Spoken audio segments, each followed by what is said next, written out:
A shift is happening. The world is now more multifaceted and unpredictable than it has ever been. Leaders face a choice as to how to respond. What happens next matters. It matters for yourself, colleagues, your parents, your children, your future grandchildren, and for your living grandparents. What is the next act for your leadership? Leadership is changing. At Shift Unlimited, our purpose is to work with senior leaders as you shift the way you connect with yourselves, others, and the wider world, undertaking a transformation of the self through reflection, inquiry, disruption, and experimentation. This podcast channel is focused on this as we believe your shift is unlimited.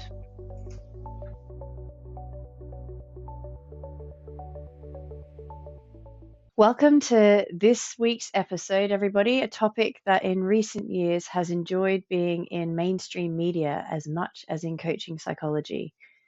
As the general public become more conscious citizens, topics that delve deeper into the I lens to explore self become popular content. And this week, we will be introducing and exploring the work that Carl Jung started and other psychologists have furthered in the area of shadow behaviors and child archetypes. Have you ever said or done something mostly on impulse that you regret later? Ask yourself, why did I behave like that? The lack of control in the moment betrays the existence of your shadow. For example, you could find yourself having an angry outburst akin to a temper tantrum. Or alternatively, you might feel shameful and lonely, just as you did as a child.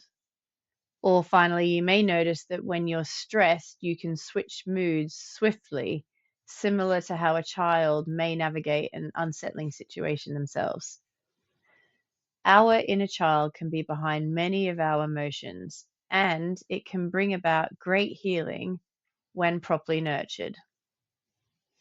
Carl Jung was a Swiss psychiatrist and first labelled this work the shadow in 1951. It describes those aspects of the personality that we choose to reject or repress. For one reason or another, we all have parts of ourselves that we don't like or that we think society won't like. So we push those parts down into our unconscious psyche. It's this collection of repressed aspects of our identity that Jung refers to as our shadow self. However, the problem is that you're not necessarily aware of those parts of your personality that you've rejected. So according to Jung's theory, we distance ourselves psychologically from those behaviors, emotions, and thoughts that we find dangerous. Rather than confront something that we don't like, our mind pretends it doesn't exist. Aggressive impulses, taboo mental images, shameful experiences, fear, irrational wishes. Those are a few examples of the shadow aspects, things people contain but do not admit to themselves that they contain. Seeing the shadow within ourselves is extremely difficult, so it's rarely done, but we're really good at seeing undesirable shadow traits in others. Truth be told, we revel in it. We love calling out unsightly qualities in others. In fact, the entire celebrity gossip industry is built on this fundamental human tendency. Until you make the unconscious conscious, it will direct your life and you will call it fate, according to Carl Jung. Shadow work then is the process of making the unconscious conscious. In doing so, we gain awareness of our unconscious impulses and can then choose whether and how to act on them.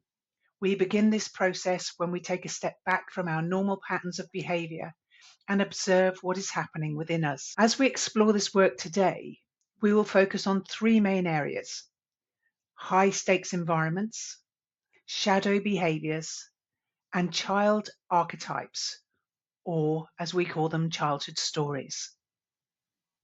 So let's start by having a look at high stakes environments.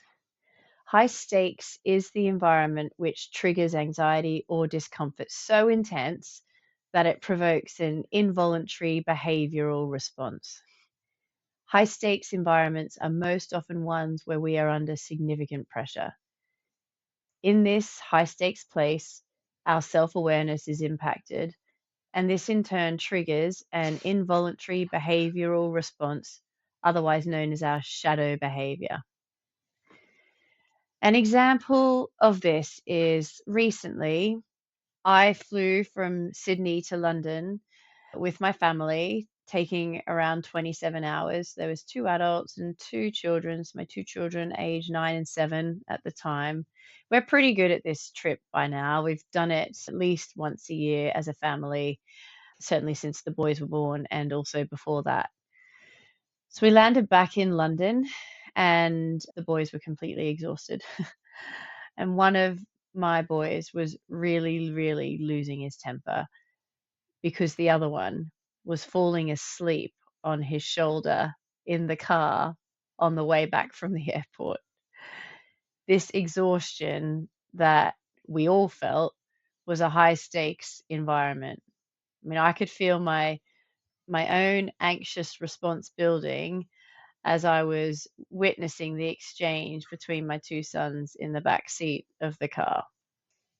And a few years ago, I moved to Dubai with my husband, and it's culturally very different to the UK. And there are something like 87 different nationalities and cultures that make up the melting pot of Dubai.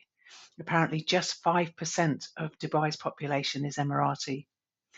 A large proportion of them are from Sri Lanka, Pakistan, India. And it was one particular occasion when my husband and I went out for dinner. And because it was a special occasion, I booked everything. So I booked the table, I booked the driver, the cab, I ordered the food, I ordered the wine, I paid the bill. And I could feel myself getting more and more frustrated because it was like I was invisible. They would only speak to my husband. At the end of the meal, when I'd paid the bill and done a tip, they thanked my husband for the tip. And I could just feel this really starting to get to me. So definitely a high stakes environment for me that was bringing out a lot of shadow behavior that I had to work on over a number of years as I adjusted to being in a very different environment and culture. So these kind of situations do put us under pressure where we lose control of our emotional responses, and they are called a high stakes environment. But once we accept what we could be capable of in extreme circumstances, we can start to do valuable post conventional leadership development work. High stakes are those situations where you're triggered into a fight, flight, or freeze response. We become emotionally hijacked, and the part of our brain, the frontal lobe, that keeps us honest and on the straight and narrow closes down, and our behavior becomes instinctive and outside of our normal awareness. Impulses, mental images, urges, emotional outbursts like the ones you've just heard us share, fears, they're all examples of shadow behaviors that can show up in the high stakes environment. Some common examples of the shadow include judging others. This could be the way they look, an action they took, or how they live their lives, or something else. Pointing out our own insecurities as flaws in others. It's quite common these days with trolling on social media.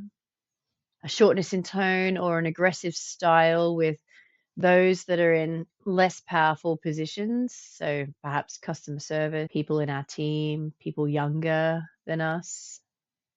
Painting yourself as the victim and only sharing the information that supports that view.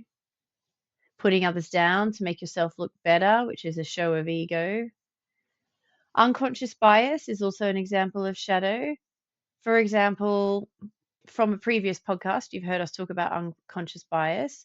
You might remember the fundamental attribution error when someone is triggered by a behavior of another, but when they themselves behave in that way, they attribute it to a much kinder root cause.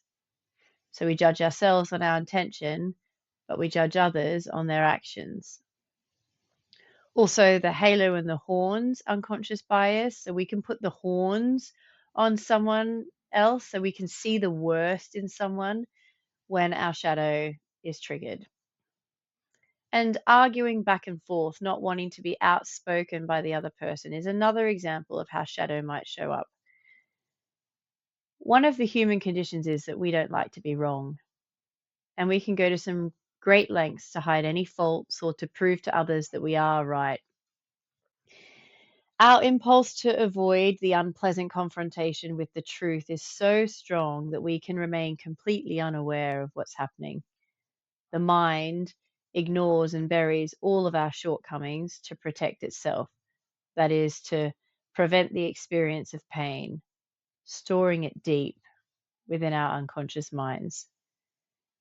This doesn't make those thoughts, memories, emotional outbursts go away, but it does put them somewhere where we don't have to see them, which is our shadow.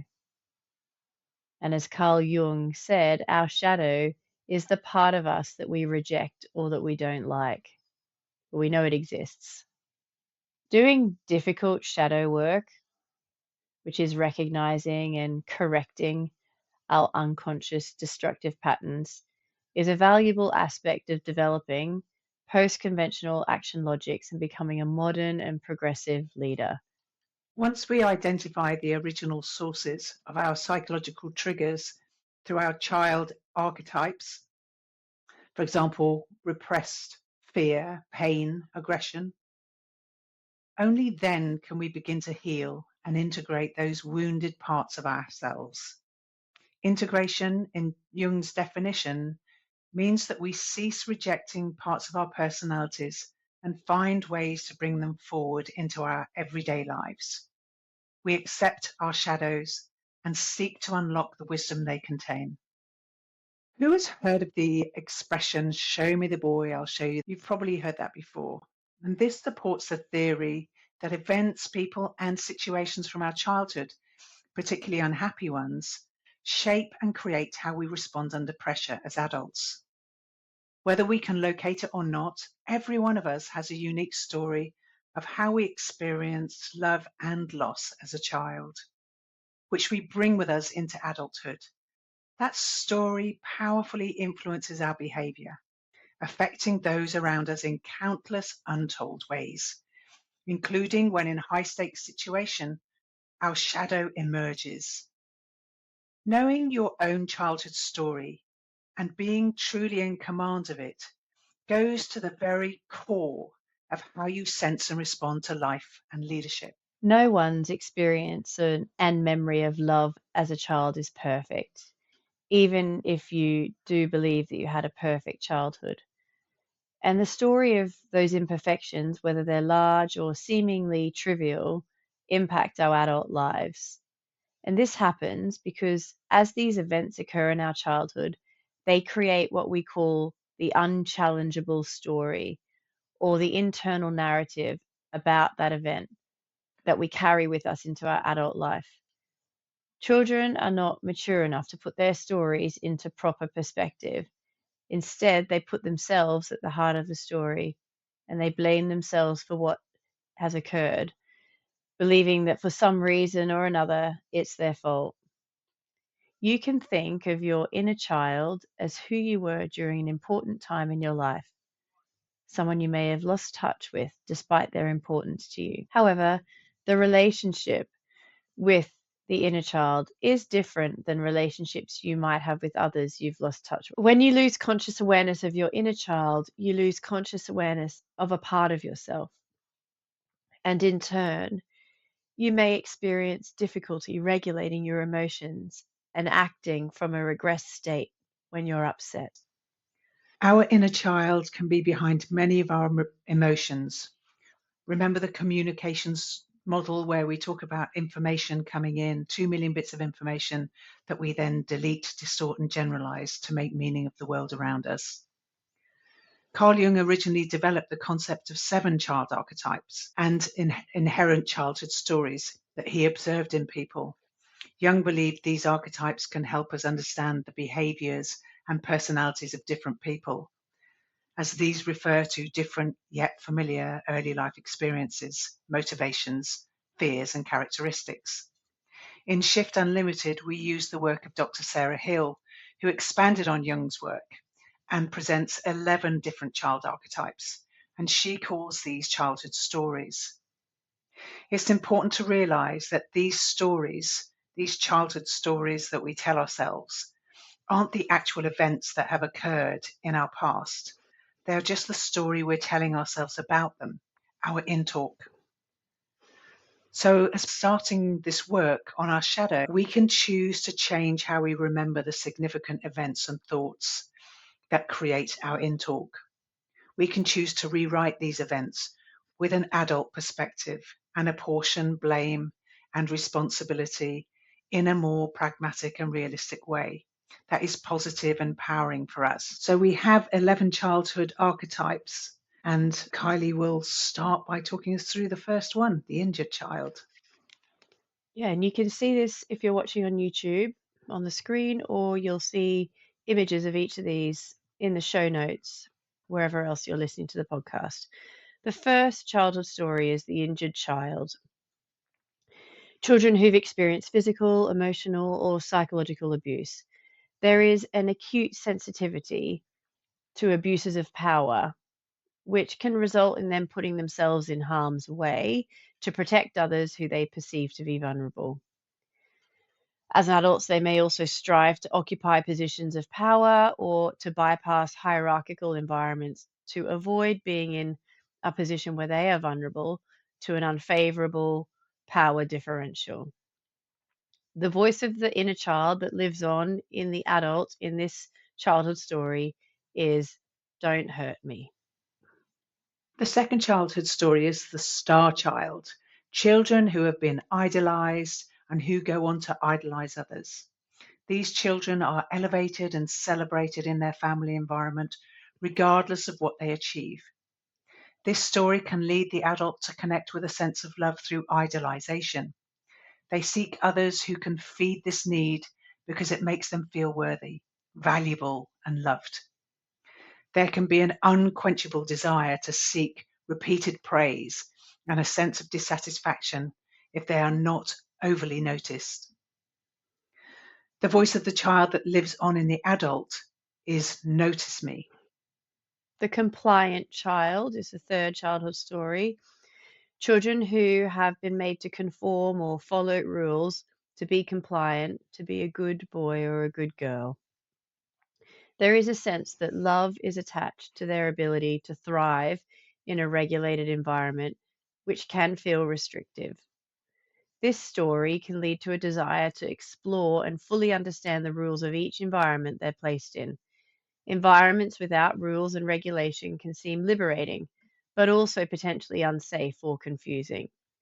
The voice of the child that lives on in the adult in the compliant child's story is, "I can't be what everyone wants me to be all of the time." The fourth childhood story is that of the carer child, children who have lost a parent at an early stage. This also includes children who have provided physical care for a parent. There can be a tendency for the adult to constantly attend to others, and this leads to them doing so at the expense of their own self-care. It can be almost impossible for them to put themselves first. They can literally wear themselves out, thinking and worrying about others with little or no regard for their own well-being.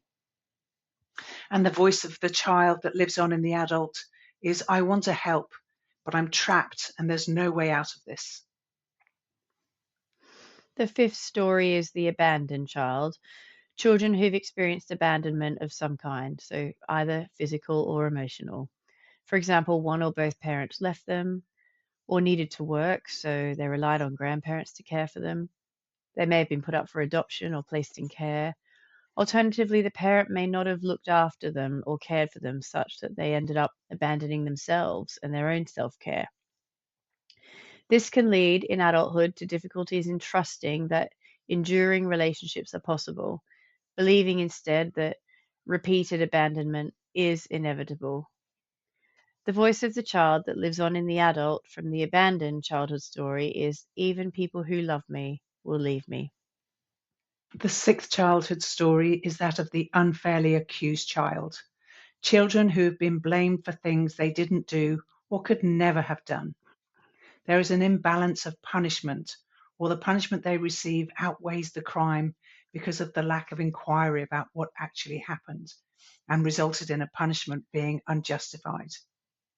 There is an imbalance of power between the adult and the child, combined with a sense of injustice, and often the child is silenced. This can lead to sensitivity about equality, fairness, and having a voice. The adult may also place a strong emphasis on the importance of inquiry as a form of compensation for when they were a child and this was not afforded to them. The voice of the child that lives on in the adult is, please stop blaming me as it's not my fault. The seventh childhood story is the try harder child. It's personified by obedience and dedication to strive for perfection and for success. Failure is just simply not an option. The child's environment is characterized by repeated critique of what he or she achieves, and no matter what the child did, it was never good enough. Consequently, in adulthood as well, they are always striving and driving themselves harder and harder in the pursuit of excellence and perfection. This can continue into adulthood and may manifest itself as a fear of failure, a desire to constantly avoid it, and an inability to maintain perspective when failure does loom. The adult may be intensely self critical and intolerant of failure in others. Repeated success avoiding failure may foster the development of unrealistic beliefs in their own invincibility. And the voice of the child that lives on in the adult with this childhood story is that I'm doing my best, but I'm scared I'll never be good enough, no matter how hard I try. The eighth childhood story is that of the compelled child. Children who are strongly driven to realize their potential or a particular goal. They have a weight of expectation placed upon their shoulders from an early age. This includes parents saying things like, I want you to have a better life than we do, so please work hard. It may also be relevant for children who have been overburdened with the weight and responsibility to achieve something not yet achieved within their family. For example, the first child to go to university. It may leave the adult with a particular sensitivity to the idea of letting others down.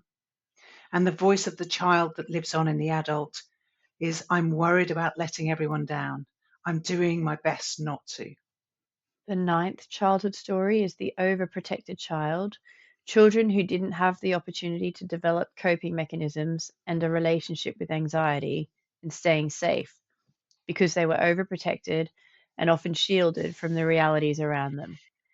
This can lead to a heightened sense of risk and a belief that they are inadequately prepared to cope with new or challenging situations that may present themselves.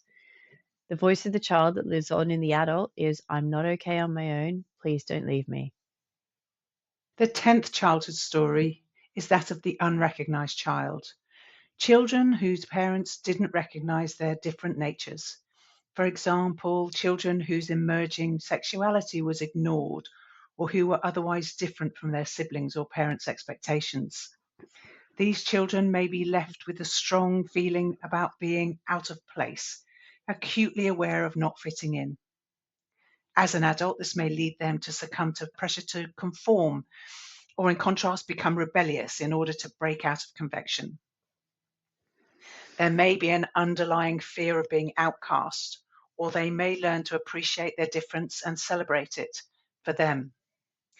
So, love is connected with true acceptance of who they really are. And the voice of the child that lives on in the adult is, that's not me. Why won't you see me for who I am? And the final childhood story that we're sharing with you today is the loved and respected child. Children who are loved and respected regardless of what they did, such that they're able to really enjoy life and living. They often feel well equipped to tackle unfairness, absurdity, and obliviousness through argument and constructive action. Assumptions, though, should never be made about the experience of the loved and respected child, as this experience in itself can also invoke its own childhood story that requires attention, not least when they are confronted by a very different reality of their own. Sometimes they really struggle to understand any other childhood story. The voice of the child that lives on in the adult from this childhood story is I feel secure in most situations and I know I'll be all right. So these 11 childhood stories, they are not the definitive list of childhood stories. Many people in the research study had 2 or 3 of these interwoven with each other. And as we mentioned earlier, these are the ones that surface most frequently during the research. The intention in sharing them with you is to give you a starting point for exploration of your own childhood story. So we would really recommend that you take a moment now to write down the typical types of high stakes situations that trigger you, where you lose your self-awareness and have an intense involuntary behavioral or emotional response. So these could be people, actions, situations, events. It could be regular routines like types of drivers who create this when you're driving, particular people you're in contact with, specific words or actions at home or at work. We'll give you a bit of time to write those down.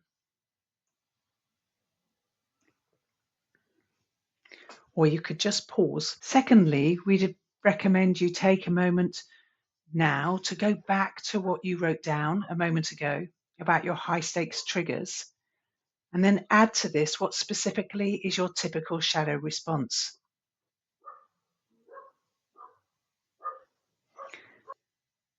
Finally, we'd recommend you make a note of which one of these stories, these childhood stories, 1 or 2 of them that you most identify with. If you're noticing that your inner child feels triggered often or in specific situations with specific people, it may be time to consider some healing work to nurture your inner child. This isn't easy work. We too are still working on healing our inner child. It does make for a more peaceful and enlightened existence, though, when we do this hard work. We would definitely encourage it.